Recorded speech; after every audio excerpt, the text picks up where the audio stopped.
contente de retrouver Meryl Pénélope. Merci. Bonjour Meryl. Bonjour à tous, bonjour.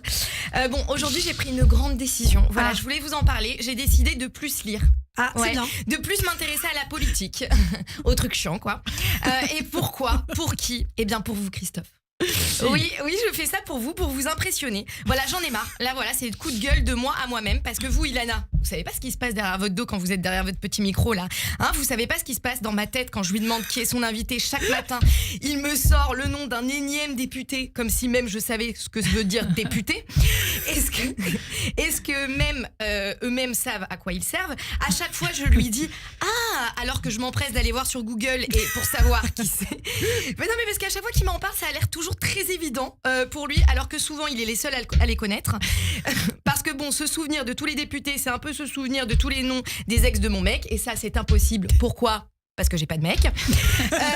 Mais je veux quand même remercier Christophe qui fait semblant de faire comme si je savais de qui il parlait. Ou bien il le croit vraiment. Et là c'est pire que ce que je pensais. Il croit vraiment qu'on s'intéresse à tous les gens payés pour faire Voilà, les pires moments, c'est quand Christophe parle avec l'avocate Rachel Flore. À chaque fois qu'ils se croisent. Elle est avec nous d'ailleurs. Oui, je sais, et elle m'écoute. Elle lui demande qui est son invité et elle sait toujours de qui il parle. Vraiment. Non mais c'est vrai, Rachel en fait c'est vraiment la version IA de moi. Non, elle est là. Non, mais c'est vrai, elle dit j'espère que ça va s'arranger. Et moi je suis là, assise devant eux, à me demander qu'est-ce qui va s'arranger. Il a divorcé ou il a perdu la garde de ses enfants. Je sais pas, peut-être encore une loi votée derrière notre dos. Étrange. Mais je reste assise là, en les regardant et en espérant que ça s'arrange. Parce qu'ici, je ne suis pas le poisson le plus oxygéné du bocal. Mais en dehors, sachez que dans le monde réel, je suis brillante, belle analyste, dégourdie, à l'écoute. Je t'aime ma chérie. Ah pardon, je lisais le texto de ma mère. Finalement, la seule à reconnaître ma vraie valeur. Mais quel honneur d'être à vos côtés, Ilana et Christophe. Et vous aussi, excusez-moi. Naïma. Merci. Et énième député, est-ce que même vous êtes vice-présidente de l'Assemblée? Voilà, c'est ce que j'allais dire. Est-ce que même seulement vous êtes député? Mais j'ai quelque chose que personne n'a autour de cette table, l'humilité. Voilà, l'humilité de reconnaître que je ne comprends rien aux questions que vous posez à vos invités, Christophe. L'humilité de vous dire, Ilana, que je ne comprends pas pourquoi vous êtes encore là quand ChatGPT existe. Alors je sais, Ilana, vous aimez participer à mes chroniques. C'est vrai. Je le sais, c'est votre petit moment à chaque fois que vous avez une petite phrase à dire. Mais cette fois, c'est un hommage à Christophe. Oui, Christophe, c'est votre hommage. C'est bien aussi. J'aimerais le faire de votre vivant, bien sûr, parce que Christophe, vous le valez bien. J'ai donc fait mes petites recherches sur Christophe. Pour ceux qui veulent mieux le connaître, je vais tout vous dire. Christophe Barbier. Après avoir été diplômé de Sciences Po Paris, de l'école supérieure de journalisme de Lille. Tout est faux. Il s'est rapidement distingué par ses analyses politiques pointues et sa capacité à décoder les événements avec un ton parfois acerbe. Acerbe, me demandez pas ce que ça veut dire, mais lui, il doit le savoir puisqu'il sait tout. Il a visiblement intégré l'Express en 1997. J'avais donc 8 ans.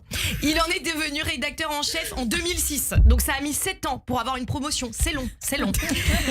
Monsieur a toujours été perçu comme proche du centre droit, même s'il n'a jamais cherché à se rallier totalement à un courant politique spécifique. En gros, il peut aller vivre en Suisse tranquille. Il est évident que Christophe Barbier est un homme qui cherche constamment à se réinventer. Et je ne dis pas ça parce qu'il en est à son 3e mariage, mais les chiffres parlent d'eux-mêmes. Christophe Barbier, ce grand analyste politique qui, avec son air sérieux, semble toujours être à 2 doigts de découvrir un complot mondial tout en sirotant son café. Le genre de gars, lors d'un dîner à qui peut te donner l'impression qu'il a une thèse entière à faire sur la façon dont le yaourt grec représente la crise économique en Grèce. Christophe Barbier, c'est un peu le super-héros des plateaux télé, mais au lieu de sauver le monde avec des pouvoirs surnaturels, il le fait avec des graphiques, vous voyez, je ne sais même pas parler, et des références politiques que personne ne comprend sauf lui, et même ça, il le fait avec une telle aisance que tu t'imagines presque qu'il est né avec une télécommande à la main et un manuel sur les stratégies électorales. Ça donne envie, Christophe.